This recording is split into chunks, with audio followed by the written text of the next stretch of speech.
Assalamualaikum warahmatullahi wabarakatuh. Perkenalkan kami Waalaikumsalam dari warahmatullahi kelompok positivisme.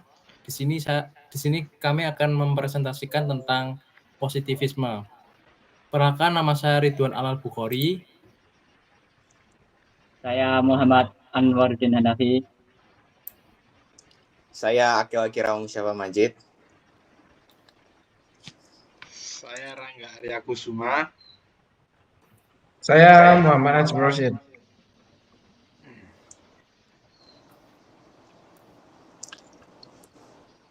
Di positivisme ini pertama kali kita akan membicarakan tentang siapa sih penemu teori positivisme ini. Nah, penemu teori positivisme ini adalah Auguste Comte. Ya, dia lahir di Montpellier, Prancis 17 Januari 1798 dan dia meninggal di Paris, Prancis juga dari tanggal 5 September 1857 pada umur 59 tahun. Nah, si Auguste Comte ini dia itu filsuf Prancis yang dikenal karena memperkenalkan bidang ilmu sosiologi serta aliran positivisme. Melalui prinsip positivisme ini, Comte membangun dasar yang digunakan oleh akademisi saat ini, yaitu pengaplikasian metode ilmiah dalam ilmu sosial sebagai sarana dalam memperoleh kebenaran. Oke, jadi dari penjelasan Mas Rangga itu tadi, kita bisa belajar tentang apa itu positivisme. Jadi positivisme itu adalah sebuah aliran filosofi ya, berasal dari realisme ontologis yang menghargai sebuah objektivitas. Jadi si positivisme ini secara nggak langsung sifatnya adalah objektif. Dia menolak semua yang bersifat metafisik.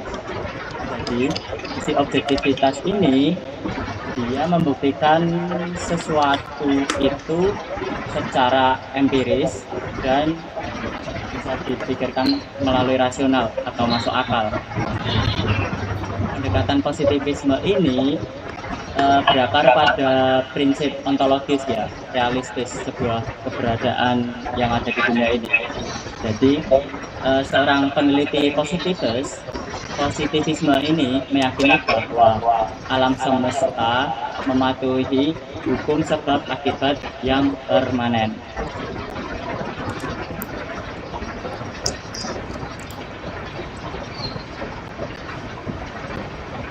Nah, dari itu tadi bisa disimpulkan kalau positivisme itu aliran filsafat yang menyatakan bahwa pengetahuan itu benar dari ilmu alam. Positivisme benar berdasarkan hukum alam. Istilah yang biasa kita kenal itu hukum alam. Jadi ilmu positivisme ini kita biasanya memahami sesuatu itu secara general. Contoh kalau kita membuat skripsi, kita biasanya menggunakan judul apa sih pengaruh, apa hubungan, itu melalui positivisme. Berbeda dengan post-positivisme, dia lebih tentang bagaimana pengaruh, kenapa hubungannya, bagaimana hubungannya. Dari positivisme ini pengetahuan yang didapatkan adalah itu pasti dari empiris dan rasional. Para positivis atau penganut paham positivisme ini ya, itu percaya kalau sesuatu itu harus bersifat tunggal atau objektif, tidak berdasarkan interpretif atau latar belakang si peneliti itu sendiri. Jadi kalau kita meneliti sesuatu menggunakan pendekatan positivisme, itu dia lebih tentang sesuatu yang harus bisa dibuktikan secara empiris dan rasional, tidak berdasarkan secara latar belakang si peneliti itu sendiri, mulai dari budaya mereka, genetik mereka, geografis mereka, dan lain-lain.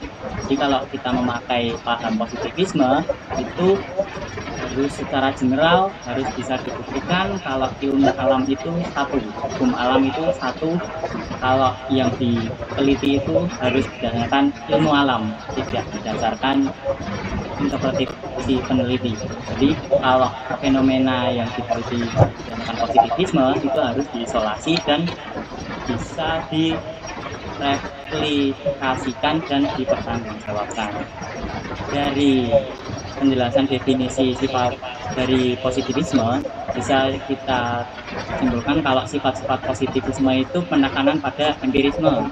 Empirisme itu pembuktian secara indrawi kita, secara pengalaman kita. Dan yang kedua itu bersumber yang valid. Yang ketiga menolak metafisik, karena positivisme itu kan objektif ya, nggak berdasarkan interpretasi peneliti, makanya dia menolak semua metafisik. Yang keempat bisa diuji secara ilmiah. Dan yang kelima bersifat netral dan objektif, seperti yang saya bilang tadi ya, tidak dipengaruhi oleh interpretasi pribadi atau subjektivitas peneliti.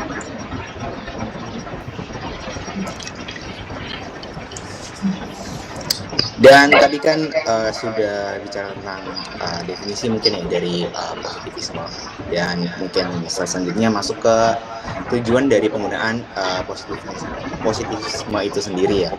Jadi secara paradigma positivisme tujuannya untuk menemukan kebenaran yang objektif, yang tetapi tetap dan universal. Mungkin dalam penelitiannya pendekatan ini digunakan untuk menguji hipotesis secara kuantitatif, yaitu mungkin dengan mencari hubungan sebab akibat yang bisa dijelaskan secara logis dan ilmiah. Jadi memang bentuknya itu harus bisa dinalar dan teruji dengan benar gitu. Dan pastinya pengetahuannya itu dianggap valid jika dapat diuji melalui data emprisi dan pendekatan secara analisis. Pokoknya pemahaman yang dibangun dari penggunaan positivisme ini emang tumbuh atau lahir dari hal yang bisa jadi sebab akibat yang bisa dijelaskan secara logis dan emprisi. Dan juga penelitiannya dengan pendekatan yang positivistik tadi itu memulai dengan teori atau asumsi yang ada. Jadi setelah itu kemudian merumuskan hipotesis yang dapat diuji. Dan objek penelitian ini juga diisolasi dari variabel yang lain. Jadi pastinya untuk memastikan hasilnya itu murni dan emang hal tersebut emang didapatkan secara nyata gitu ya. Dan metode yang digunakan umumnya tuh bentuknya ada eksperimen, survei, atau pengukuran secara bentuk kuantitatif. Dan dari hasil penelitian ini diharapkan dapat direplikasikan oleh peneliti lain. Jadi supaya bentuknya bisa direplikasikan dengan orang lain atau peneliti lain, bahwa menunjukkan bahwa temuan tersebut konsisten dan dapat dipercaya. Jadi secara konsisten dan dapat dipercaya itu menjadi mungkin tujuan dari penggunaan positivisme. Itu aja sih. Dan sekarang menuju ke contoh positivisme. Paradigma positivisme yang menekankan pada observasi empiris dan analisis data objektif diterapkan dalam perakiraan cuaca meteorolog menggunakan berbagai alat seperti radar, satelit, dan stasiun cuaca untuk mengumpulkan data tentang kondisi atmosfer. Data ini kemudian dianalisis menggunakan model matematika untuk memprediksi kondisi cuaca di masa mendatang. Proses ini mencerminkan prinsip-prinsip positivisme karena didasarkan pada pengamatan yang dapat diukur dan diuji. Paradigma positivisme diterapkan dalam proses perkiraan cuaca. Dalam keseluruhan proses ini, pendekatan positivistik mendasari setiap langkah, mulai dari pengumpulan data yang objektif, analisis berdasarkan prinsip-prinsip ilmiah, hingga validasi perakiraan. Semuanya berlandaskan pada observasi empiris dan analisis objektif.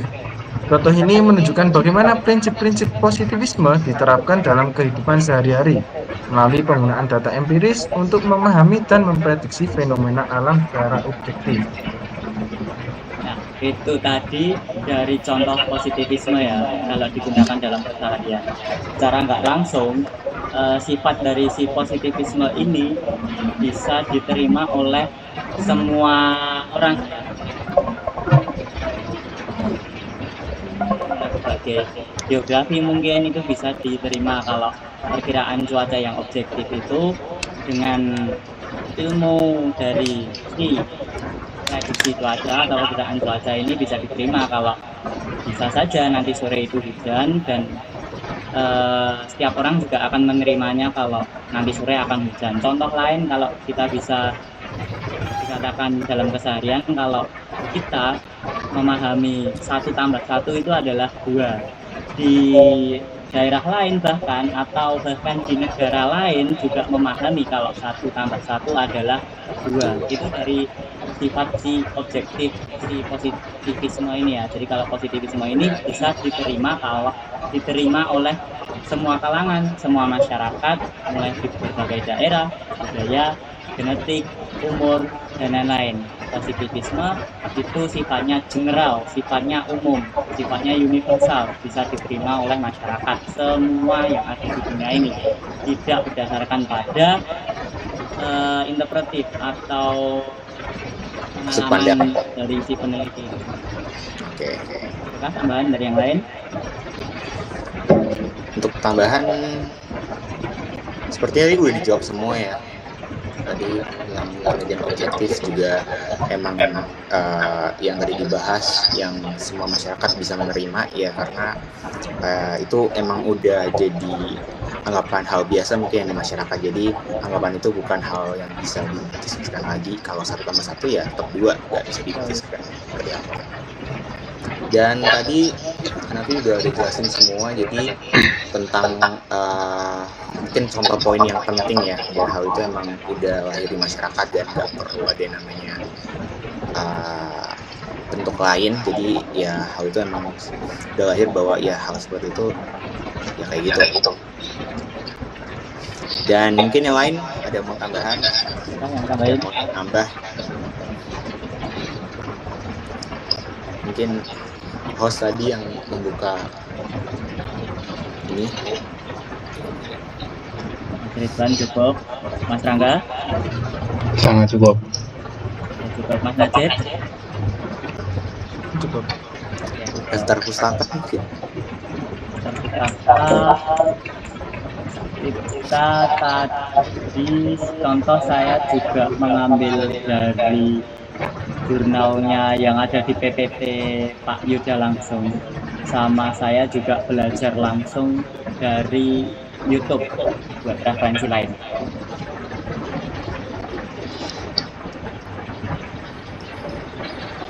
Ya, Bob. Sepertinya ya, itu saja ya yang bisa dijelaskan dari positivisme. Dan mungkin ada kata-kata terakhir sebelum selesai semua. Mas Ridwan. Bisa dibantu buat untuk presentasinya.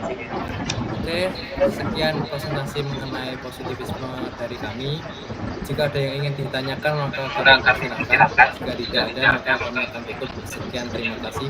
Wassalamualaikum warahmatullahi wabarakatuh. Waalaikumsalam Waalaikumsalam warahmatullahi wabarakatuh.